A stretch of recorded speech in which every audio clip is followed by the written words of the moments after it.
બાબતની સુરતમાં માંડવીનું અરેઠ ગામ સંપૂર્ણ બંધ છે। અરેઠ ગામ પોલીસ છાવણીમાં ફેરવાઈ ગયું છે। અહીંયા મોટી સંખ્યામાં પોલીસ કાફલો ખડકી દેવાયો છે। પોલીસ અને ગ્રામજનો વચ્ચે ઘર્ષણ થયું છે। સ્ટોન ક્વોરીને લઈ સ્થાનિકોએ ધરણા કર્યા। ક્વોરી બંધ કરવા છેલ્લા ઘણા સમયથી માંગણી છે। ક્વોરીમાં બ્લાસ્ટ મકાનોને થાય છે નુકસાન। વારંવાર રજૂઆત તો થાય છે પરંતુ તેનું કોઈ જ નિરાકરણ આવી રહ્યું નથી, જેથી ગામ આજે સજ્જડ બંધ રહ્યું છે।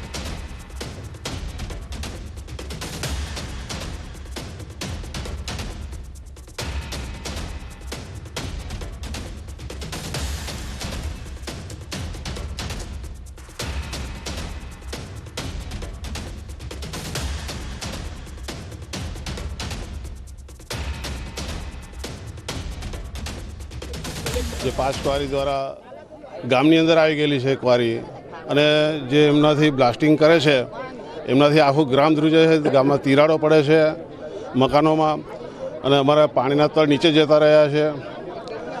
ખેતીના પાકો બધા નિષ્ફળ થઈ રહ્યા છે। ધૂળ ડમરીઓ વડે આરોગ્યને નુકસાન થઈ રહેલું છે, પર્યાવરણને નુકસાન થઈ રહેલું છે। લોકોને છાતીમાં રોગો 6 फरवरी को मांडवी प्रांत के अरेठ गांव में कुछ गांव वाले इकट्ठा हुए थे। उनकी ऐसी डिमांड है कि जो गांव में क्वारीज चल रही हैं उनकी जांच हो कि वो पूर्णतया लीगल हैं कि नहीं, और ऐसा हमें रेवेन्यू और खान खनिज डिपार्टमेंट दोनों की तरफ से आश्वासन मिला है कि पूर्णतया जांच करके उसके लीगैलिटी को वेरीफाई करके फिर गांव वालों को आश्वासन दे दिया गया और वो अभी अपने घर जाते रहे।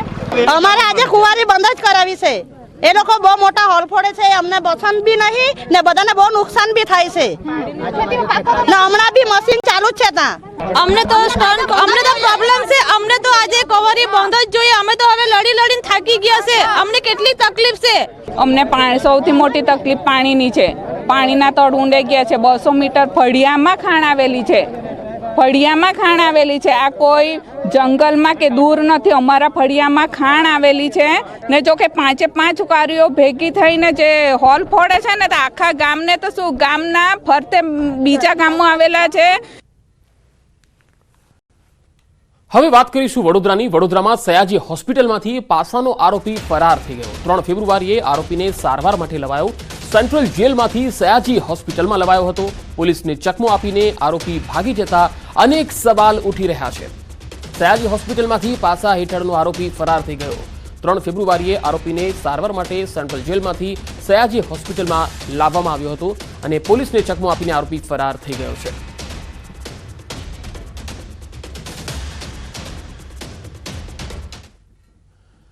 ઘરે પીવાનું પાણી આપવા સરકાર કટિબદ્ધ। ગૃહમાં જળ સંપત્તિ રાજ્યમંત્રીનું નિવેદન। સિંચાઈની સુવિધા પૂરી પાડવા પણ સરકાર કટિબદ્ધ છે। વર્તુ નદીના ડેમ માટે સત્વરે જમીન સંપાદન થશે। જામજોધપુર જણાવારી ગામે ડેમની કામગીરી થશે।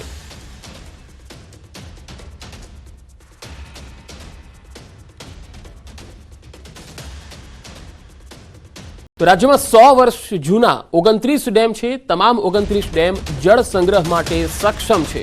ડેમોની સેફટી હેઠળ ચકાસણી કરવામાં આવી છે। અર્જુન મોઢવાડિયાના પ્રશ્નનો સરકારે જવાબ આપ્યો। સરકારે જણાવ્યું છે કે 100 વર્ષ જૂના હોય એવા 29 ડેમ છે અને આ તમામ 29 ડેમ હજુ પણ જળ સંગ્રહ માટે સક્ષમ છે। ડેમની સેફટી હેઠળ ચકાસણી કરવામાં આવી છે।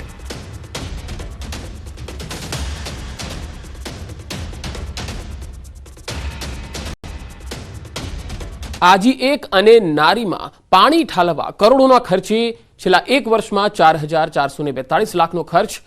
રાજ્ય સરકારે ગૃહમાં આ અંગે માહિતી આપી છે। આજી એકમાં 1,926.63 મિલિયન ક્યુબિક પાણી ઠલવાયું છે। નારી એકમાં 306.44 મિલિયન ક્યુબિક પાણી ઠલવાયું છે।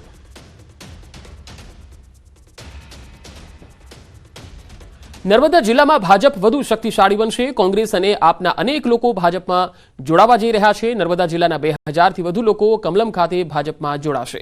વિધાનસભાની ચૂંટણીમાં અપક્ષ ઉમેદવારી કરનાર ભાજપના પૂર્વ સંસદીય સચિવ હર્ષદ વસાવા સહિત 2000 લોકો ભાજપમાં ઘર વાપસી કરશે। રાજપીપળાથી 6 બસ અને 100થી વધારે જેટલી નાની ગાડીઓ છે, 100 જેટલી, તેનો કાફલો ગાંધીનગર જવા માટે રવાના થયો. બપોરે 3 કલાકે કમલમ ખાતે તમામને CR પાટીલ ભાજપનો ખેસ પહેરાવી પક્ષમાં આવકારશે. ભરૂચ અને છોટાઉદેપુર લોકસભામાં કાર્યકર્તાઓ ભાજપ માટે મોટો ફાયદો કરાવશે તેવું લાગે છે. ભાજપમાંથી છૂટા કરાયેલા હોદ્દેદારોનો પુનઃ પ્રવેશ થશે. પૂર્વ સંસદીય સચિવ હર્ષદ વસાવા, ગુજકો માસોલ અને ભરૂચ ડિસ્ટ્રિક્ટ બેંકના ડિરેક્ટર સુનિલ પટેલ, પૂર્વ ભાજપ અને પૂર્વ જિલ્લા અધ્યક્ષ ઘનશ્યામ દેસાઈ સહિત મોટા હોદ્દેદારોનો પુનઃ પ્રવેશ થશે. હાલ ભાજપની ભરતી મેળો ચાલી રહ્યો છે અને ભરતી મેળામાં લગભગ કોંગ્રેસ, આપ અને તમામ પક્ષના લોકો ભાજપમાં જોડાઈ રહ્યા છે. પરંતુ વાત કરીએ નર્મદા જિલ્લાની, તો નર્મદા જિલ્લામાં ખાસ કરીને વાત કરીએ તો વિધાનસભામાં જે હર્ષદ વસાવા જે છે એ અપક્ષ ભાજપમાંથી છેડો ફાડી અપક્ષ લડ્યા હતા, ત્યારે જેઓ ફરી ઘર વાપસી કરી રહ્યા છે એમની સાથે વાત કરીએ. આપણે ઘર વાપસી કરી રહ્યા છે, શું કહેશો બાબતે? અમારા દરેક કાર્યકર્તાઓ જે છે એ તમામ જેમણે પોતાનું જીવન આખું ભારતીય જનતા પાર્ટી માટે સમર્પિત કર્યું છે, એવા કાર્યકર્તાઓ અમારી સાથે છે, જેના કારણે અમારે રજે રજમાં કેસરિયા સિવાય બીજું કંઈ છે નહીં. અને તમે જાણો છો કે અમે કોઈ આશા કે અપેક્ષાના લીધે પુનઃ પ્રવેશ કરીએ છીએ એવું નથી, પણ અમારે અમારા નેતા આદરણીય નરેન્દ્રભાઈ મોદી કે અને એની સાથે અમારા ગુજરાતના પ્રદેશના અધ્યક્ષ આદરણીય CR પાટીલ સાહેબની નેમ છે કે દરેક લોકસભા અમારે 5 લાખ મતથી જીતવી છે. અને એ જીતવા માટે અમારી ટીમ પણ અમારે પણ કંઈક ફૂલ નહીં તો ફૂલની પાકડી અમારી ટીમ એ માટે પૂરી તાકાત લગાવશે. અને એની અંદર સર કરવા માટે અમે બધા લોકો આગળ વધવા માંગીએ છીએ. ભારતીય જનતા પાર્ટીનું નામ આગળ વધશે એ જ અમારી. સુરતમાં આંગણવાડી કર્મચારીઓએ વિવિધ માંગણીને લઈને વિરોધ નોંધાવ્યો. ફિક્સ પગાર સહિતની માંગણીઓને લઈ બજેટમાં કોઈ જાહેરાત ન કરાતા રાજ્ય સરકારના બજેટની હોળી કરાઈ હતી.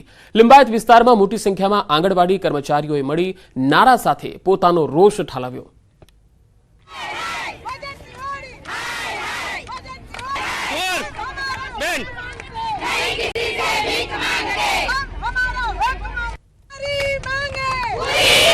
ફિક્સ પગાર સહિત અનેક માંગણીઓ નહીં સંતોષાતા સુરતમાં આ આંગણવાડી કર્મચારીઓએ વિરોધ નોંધાવ્યો હતો અને હોળી કરી હતી. કાગળ સળગાવીને હોળી કરી હતી. લિંબાયતમાં રાજ્ય સરકારના બજેટની હોળી કરવામાં આવી, કારણ કે આ કાર્યકર્તાઓ ઘણા સમયથી પોતાની માંગને લઈને અડગ છે.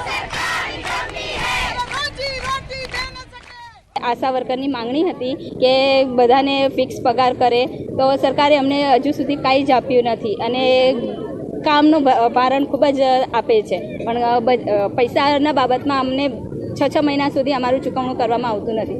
તો અમારે ફિક્સ પગાર થાય એ માટે અમે આ બજેટની હોળી કરીએ છીએ. અમારે 800 બહેનો આજે જોડાયા છે, તેમાં 300 આશા વર્કર બહેનો છે અને 500 હેલ્પર વર્કર બહેનો અમારી આંગણવાડીની જોડાયા છે. આગામી દિનોમાં તમે એનાથી બી ઉગ્ર આંદોલનના મૂડમાં છે, કેમ કે અત્યારે બહેનો એમ બી કહે છે કે એમ બી ખાવાના ઠેકાણાની એટલા પગારમાં ના ભણતર કરાવી શકે, એના ભાડું ભરી શકે ના, તો એના કરતાં જેલ ભરો કે અમને કશે બી લઈ જાઓ, જ્યાં ખાવાના મળે અમે હડતાલમાં બી પડી જઈશું. અમે આગળ ઉગ્ર આંદોલનના મૂડમાં છે અત્યારે હાલમાં. રાજકોટમાં ખંડેરી સ્ટેડિયમનું બદલાશે નામ. નિરંજન શાહ ક્રિકેટ સ્ટેડિયમ નામ રખાશે.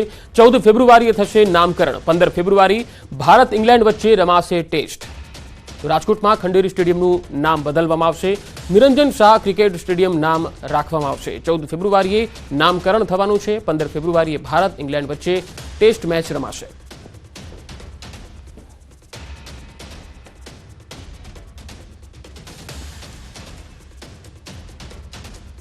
બોલિવૂડ અભિનેતા જેકી શ્રોફ કચ્છની મુલાકાતે છે. કચ્છના રણની જેકી શ્રોફે પ્રશંસા કરી હતી.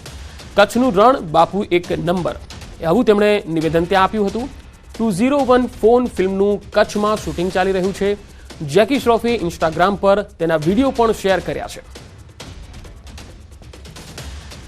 તો જેકી શ્રોફ કચ્છની મુલાકાતે કચ્છના રણની જેકી શ્રોફે પ્રશંસા કરી હતી.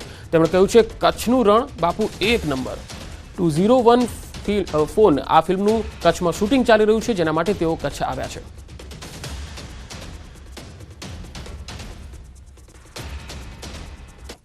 આપણો કેમલનો ફૂટપ્રિન્ટ્સ, કેમલ ફૂટપ્રિન્ટ્સ, એક નંબર નમક, રણ ઓફ કચ્છ બેસ્ટ. આપણો કેમલનો ફૂટપ્રિન્ટ્સ, કેમલ ફૂટપ્રિન્ટ્સ, એક નંબર નમક, રણ ઓફ કચ્છ બેસ્ટ. તો કચ્છની મુલાકાતે પહોંચેલા જેકી શ્રોફે કચ્છના રણની મુલાકાત લઈ અને પ્રશંસા કરી હતી. તેમણે કહ્યું છે કે જબરજસ્ત છે આ કચ્છનું રણ અને તેમણે ઇન્સ્ટાગ્રામ પર તેનો એક વિડીયો પણ શેર કર્યો જે અમે આપને બતાવ્યો. બે અલગ અલગ તસવીરો. જેકી શ્રોફ પોતાની ફિલ્મના શૂટિંગ માટે કચ્છની મુલાકાતે પહોંચ્યા છે અને શૂટિંગ દરમિયાન તેઓ કચ્છના રણમાં મુલાકાત માટે પણ ગયા હતા, જ્યાંનો નજારો જોઈને તેઓ અભિભૂત થઈ ગયા. અંકલેશ્વરમાં એટીએમ તોડવાનો નિષ્ફળ પ્રયાસ થયો. પથ્થર અને સળિયાથી એટીએમ તોડવાનો પ્રયાસ થયો. એચડીએફસી બેંકનું એટીએમ તોડવાનો પ્રયાસ થયો અને સમગ્ર મામલે પોલીસે હવે શરૂ કરી છે તપાસ. તો અંકલેશ્વરમાં એટીએમ તોડવાનો નિષ્ફળ પ્રયાસ થયો. પથ્થર અને સળિયાથી એટીએમ તોડવાનો પ્રયાસ થયો. એચડીએફસી બેંકનું એટીએમ હતું. સમગ્ર મામલે હવે પોલીસે તપાસ હાથ ધરી છે.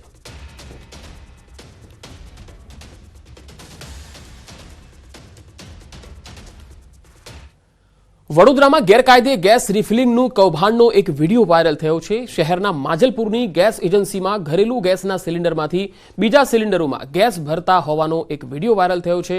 આ વાયરલ વિડીયોમાં સ્પષ્ટ જોઈ શકાય છે કે કોઈ પણ જાતના ભય વગર એક સામાન્ય પાઇપથી ગેસ ભરવામાં આવે છે.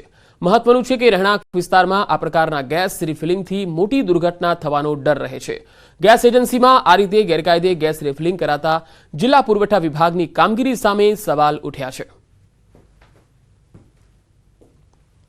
તો ગેરકાયદે ગેસ રિફિલિંગનું આ કૌભાંડ વડોદરાના માજલપુરની ગેસ એજન્સીમાં ચાલતું હતું. બે અલગ અલગ તસવીરો આપણે બતાવી રહ્યા છીએ. જોઈ શકાય છે કે ઘરેલું ગેસ છે અને તેમાંથી ગેસની ચોરી કરી લેવામાં આવે છે અને સામાન્ય પાઇપથી તેનું રિફિલિંગ કરવામાં આવી રહ્યું છે. આ સ્થિતિ વડોદરામાં છે. જિલ્લા પુરવઠા વિભાગની કામગીરી શું છે, હવે તો તેના ઉપર જ સવાલ છે. મહેસાણામાં જોખમી મુસાફરીનો પણ એક વિડીયો વાયરલ થયો છે. જીપના બોનેટ પર બેસીને સવારી થઈ રહી છે. આ તસવીરો જુઓ. ટ્રાફિક નિયમોના અહીંયા ખુલ્લેઆમ ધજાગરા. કડી દેત્રોજ રોડ પરનો આ વિડીયો છે. જોખમી સવારીનો વિડીયો સોશિયલ મીડિયામાં પણ વાયરલ થઈ રહ્યો છે. મહેસાણામાં જોખમી મુસાફરી અને તેનો આ વિડીયો તમે જોઈ શકો છો કે ગમે ત્યારે આ વ્યક્તિ નીચે પણ પટકાઈ શકે છે, જીવલેણ સાબિત થઈ શકે છે. પણ તેમ છતાંય જાણે કોઈ મોટું પરમવીર ચક્ર લઈને આવ્યો હોય એ પ્રકારે તે આગળ બોનેટ પર બેઠો છે અને પોતાના જીવને પણ કોઈ પરવા કરતો નથી. આ પ્રકારના સ્ટન્ટ અથવા આ પ્રકારના વિડીયો અથવા આ પ્રકારની હરકતોથી લોકોએ બચવું જોઈએ.